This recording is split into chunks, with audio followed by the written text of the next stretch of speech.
بسم اللہ الرحمن الرحیم۔ السلام علیکم ناظرین، اپنے سوشل میڈیا پلیٹ فارم سے میں ہوں علی رضا علوی۔ اس صدی کے سب سے بڑے قتل عام پر احتجاج کرتے ہوئے ایک امریکی فوجی نے خود کو آگ لگا لی ہے۔ اس کے علاوہ اسرائیلی فوجی بیرکوں میں آگ اور بارود کا دھواں اٹھتا ہوا دکھائی دیا ہے۔ کتنا نقصان ہوا ہے اور کس نے حملہ کیا ہے یہ بھی بتائیں گے، اور اسرائیلی شہر جو ہیں وہ سائرنوں سے بار بار سائرن بج رہے ہیں اور وہاں ایک عجیب سا خوف پیدا ہو چکا ہے،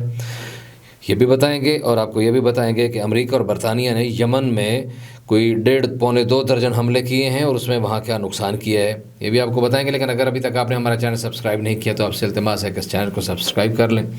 لائک کریں اور کامنٹس میں اپنی رائے کے ذریعے ہماری ضرور رہنمائی فرمائیں۔ تو پہلی خبر جناب کہ امریکی فوجی نے غزہ میں جو اسرائیلی جارحیت ہے اس جارحیت کے خلاف احتجاجاً خود کو آگ لگا لی ہے۔ اسرائیلی سفارت خانے کے سامنے اس نے آگ لگائی ہے اور اس کو بمشکل بچایا گیا ہے۔ حالانکہ عالمی ضمیر آپ کو پتہ ہے بہت زیادہ خاموش ہے، خاص طور پر مسلم امہ کا ضمیر جو ہے وہ حکمرانوں کا، امہ کا نہیں، مسلم امہ تو اس کے پیچھے کھڑی ہے اور لوگ دکھی ہیں، لیکن مسلم حکمرانوں کا جو ضمیر سویا ہوا ہے خواب غفلت میں، جس کو ہم جگانے کی وقتاً فوقتاً کوشش کرتے رہتے ہیں، لیکن وہ مسلمان شہری جو ہیں اور خالی مسلمان ہی نہیں، صرف سارے انسان جو ہیں، چاہے وہ عیسائی ہیں، چاہے وہ مسلمان ہے، چاہے وہ یہودی جو خود ایون سعودی عربیہ کے وہ اسرائیل کے اندر جو یہودی موجود ہیں اور جو صہیونی نظریے اور زینوسٹ نظریے کے حامی نہیں ہیں، وہ بھی ساری جنگ کے خلاف اور اس قتل عام کے خلاف احتجاج کر رہے ہیں۔ تو اس احتجاج کی بڑھتی تناؤ اور بڑھتی شدت کی وجہ سے ایک تو ہم نے یہ دیکھا ہے کہ نفسیاتی امراض کا شکار ہو رہے ہیں اسرائیلی فوجی، لولے ہو رہے ہیں، لنگڑے ہو رہے ہیں اور نفسیاتی امراض کا شکار ہو رہے ہیں۔ اس طرح بھی اطلاعات آئی ہیں کہ ایک نے خود ہی اپنی بندوق سے اندھے دھند فائرنگ کر دی، کچھ شہریوں کو مار دیا، اپنے ساتھیوں کو مار دیا۔ لیکن یہ امریکی فوجی نے اسرائیلی ظلم کے خلاف، غزہ میں جو بچوں پر اسرائیلی ظلم ہو رہا ہے اس کے خلاف خود کو آگ لگا کے خود سوزی کی کوشش کی ہے، لیکن اس کو بچا لیا گیا ہے، لیکن اس کی صورتحال جو ہے خاصی کرٹیکل بتائی جا رہی ہے۔ تو اس کے علاوہ اس کو صدی کا سب سے بڑا قتل عام کہا جا رہا ہے۔ ایک BBC کی رپورٹ کے مطابق یہ اس وقت تک یہ کہا گیا ہے کہ جو سارے اعداد و شمار اکٹھے کیے گئے، انہوں نے کہا موجودہ صدی میں اتنا قتل عام کسی جنگ میں نہیں ہوا جتنا بڑا قتل عام اور جتنی بڑی خون ریزی جو ہے وہ فلسطین میں ہو رہی ہے، اور جو غزہ کے پٹی پر جو ہو رہی ہے اور مظلوم فلسطینیوں کے ساتھ جو ہو رہی ہے۔ رپورٹ میں یہ بھی بتایا گیا ہے کہ 90% شہید ہونے والوں میں 90% خواتین اور بچے ہیں، 10% باقی مرد حضرات ہیں، اور جنگجوؤں کی تعداد جو ہے وہ بہت کم ہے جن کو نشانہ بنایا گیا ہے، لیکن شہری عام سویلین آبادی کے اوپر ظلم اور ستم کے پہاڑ توڑے جا رہے ہیں اور ان کو مسلسل نشانہ بنایا جا رہا ہے۔ اسی رپورٹ کے مطابق اس وقت تک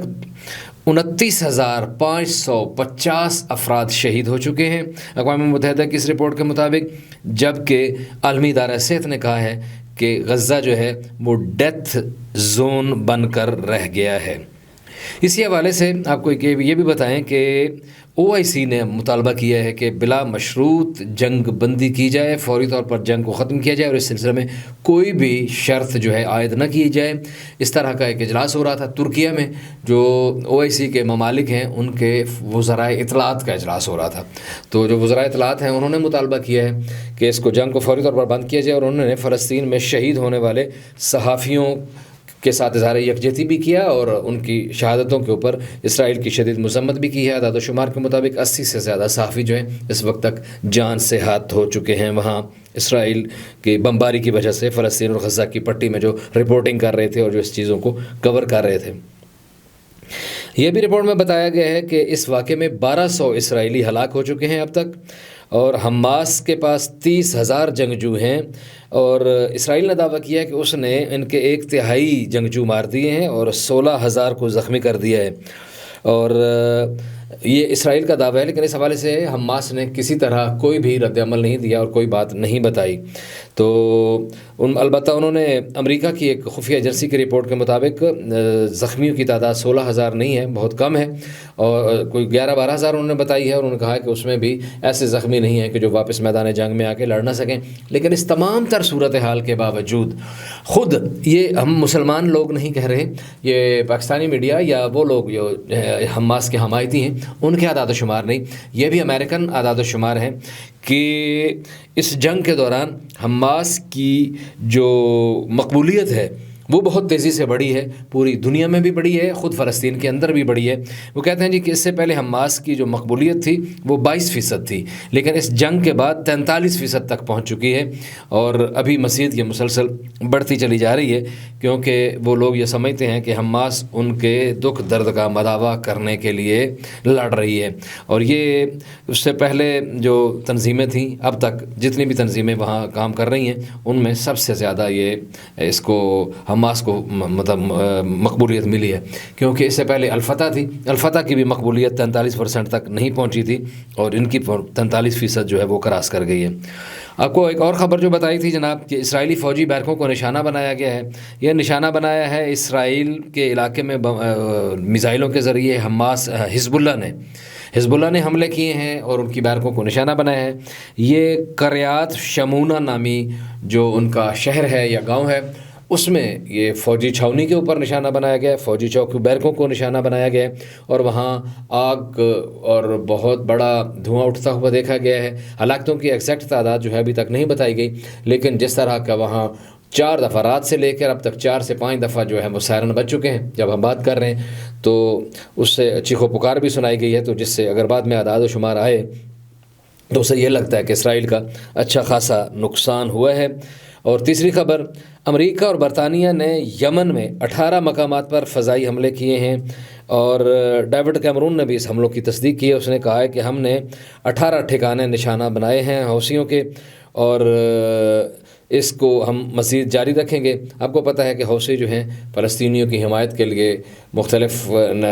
جہازوں کو نشانہ بناتے ہیں، یہ جو ان کے سمندر سے بحری جہاز گزرتے ہیں، جو آبدوزیں گزرتی ہیں، ان کو نشانہ بناتے ہیں اپنے محدود وسائل کے باوجود بھی۔ ان کا کہنا بھی یہی ہے، ان کا مطالبہ بھی یہی ہے کہ فلسطین کی جنگ کو بند کیا جائے، اور وہ کہتے ہیں کہ ہم اس کی ہر قیمت ادا کرنے کے لیے تیار ہیں، ہم فلسطینی جو مظلوم ہیں ان کے ساتھ کھڑے ہیں۔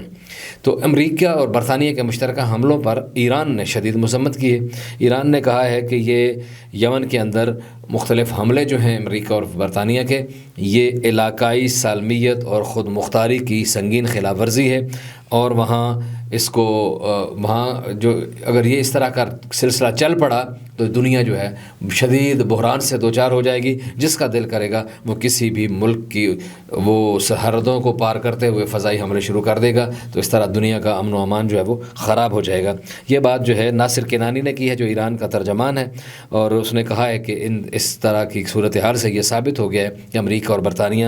غاصب اور مجرم ریاست کے ساتھ کھڑے ہیں، اور وہاں کی جنگی جرائم اور انسانوں کی فلسطینیوں کی نسل کشی میں برابر کے شریک ہیں۔ یہ معلومات تھیں۔ ابھی تک اگر آپ نے ہمارا چینل سبسکرائب نہیں کیا تو آپ سے دوبارہ التماس ہے کہ چینل کو سبسکرائب کر لیں۔ ہماری کوشش ہوگی کہ ہم تواتر کے ساتھ آپ کو خاص طور پر فلسطین اور غزہ کے حوالے سے اور عالمی امور کے حوالے سے آگاہ کرتے رہیں۔ میری کو اجازت دیجیے، اللہ نگہبان۔